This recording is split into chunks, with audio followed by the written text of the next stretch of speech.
right? Because if a man happens to be high in agreeableness, this is also true of women, they're much more conflict averse and they're nicer in their temperament. So if you get an agreeable boy, let's say, who also has a doting mother, then you might have that problem. There's other ways of having that problem, but that's one way.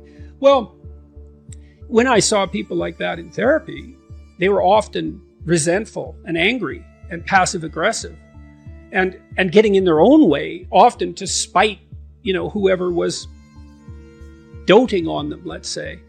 And so the first thing I would do is listen to why they were there, and then start to unpack that anger, and then start to work with the individual to figure out how to voice that. You have to separate out what's old history and useless and what's just narcissism and infantilism from genuine concerns. But if you listen to people, they will sort that out for themselves.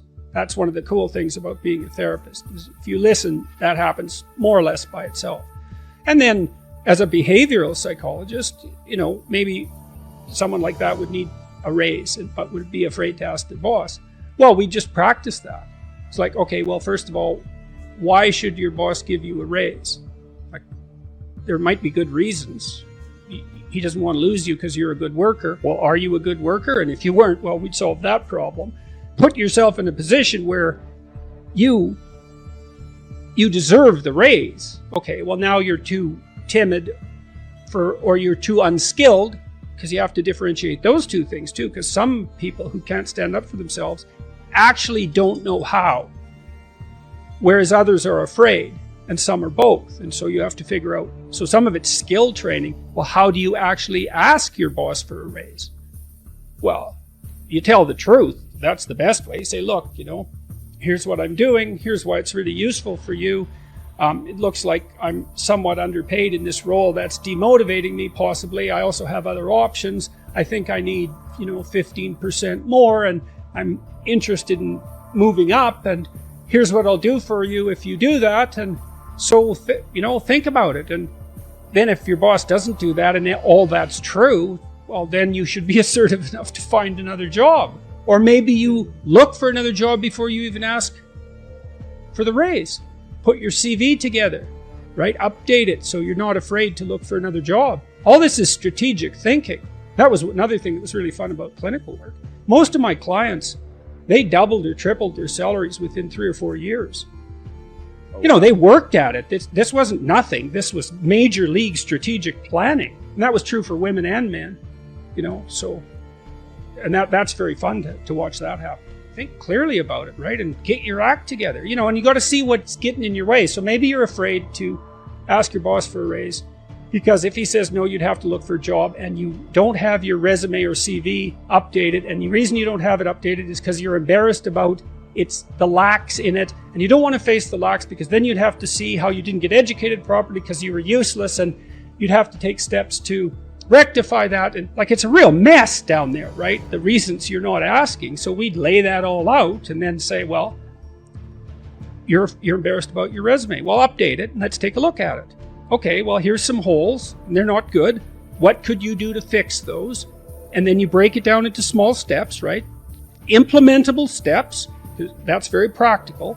So that's a good thing to know. If you have your sights set on a goal, you'll move towards it if you break the steps down small enough so that even someone as useless as you will do it.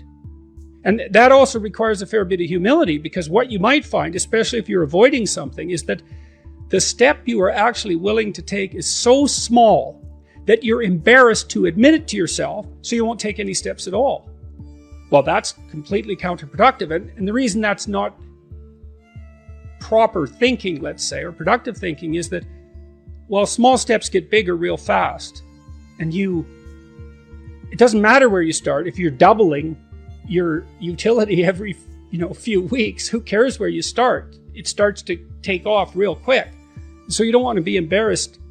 You don't want to be so embarrassed by where you are that it stops you from becoming who you could be. And that's tough. It can be, that's real tough. I'm not making light of that. I see exactly why people avoid, but it's not a good solution.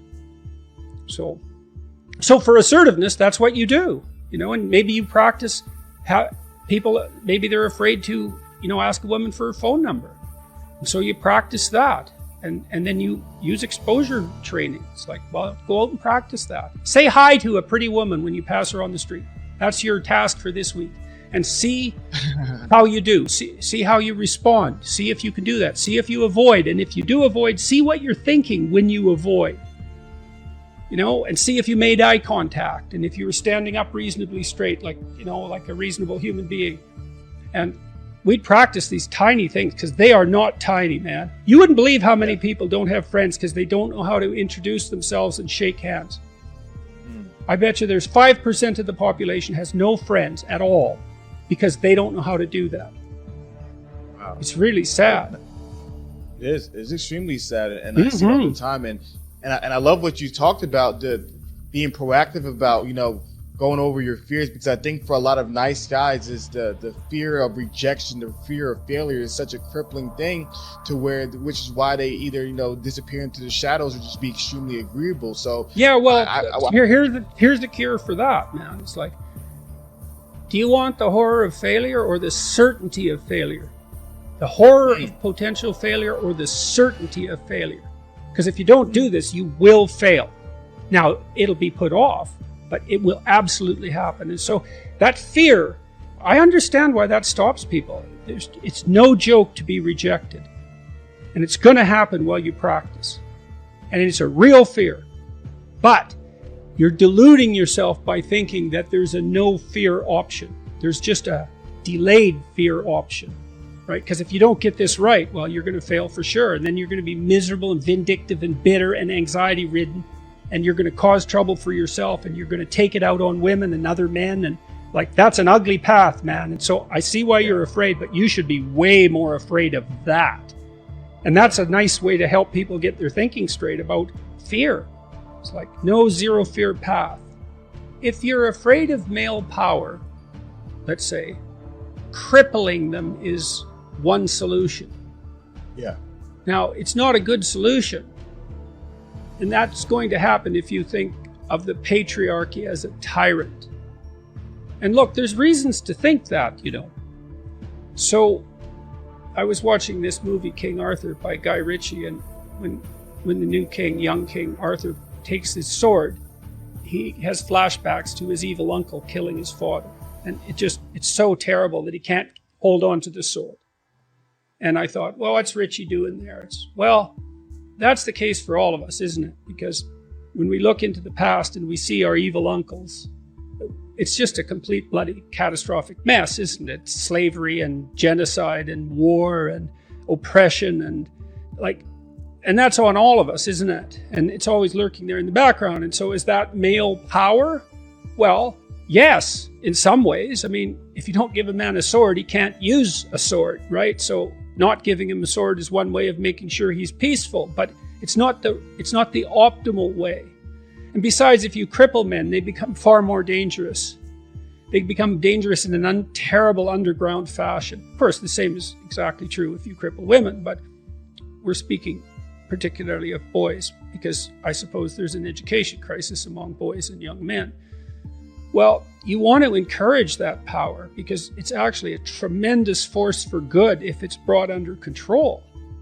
And so, but that's a hard thing to get right. And it also requires a lot of trust and work on the part of women because they want to, it's like Beauty and the Beast, right? Because beauty entices that beast who's real, but uncivilized and dangerous. She sort of entices him into becoming fully developed.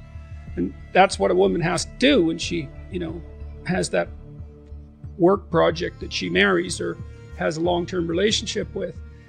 But it's much better to encourage with faith and trust. And I've been trying to puzzle out, especially in my lecture tour recently, what the antithesis to power is, or to the will to power, let's say, in terms of arbitrary compulsion. And it's something like the spirit of free and voluntary play.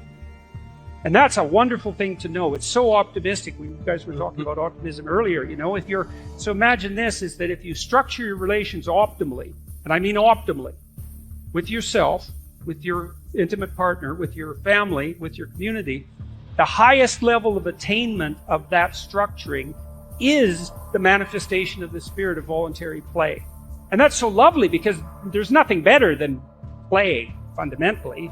And, human beings and other mammals as well also have a biological circuit that mediates play. That was discovered by a man named Jaak Panksepp, and he showed that play is unbelievably important to the development of children for a variety of complicated reasons, partly because they're practicing to be competent adults, but also that it can be suppressed by almost any other emotion or motivation. So your kids can't really play if they're hungry or tired or wet or upset. The same would apply within your relationship. If there's stresses and tensions, the play disappears. But if you optimize the relationship and the circumstance, then the spirit of play can manifest itself. And I would also say that's also the fundamental purpose of fathers in some sense, is to imagine that paradise, that's a walled garden. That's what paradise means. So it's walls, structure, and then the garden inside is nature, and a nature that's tended.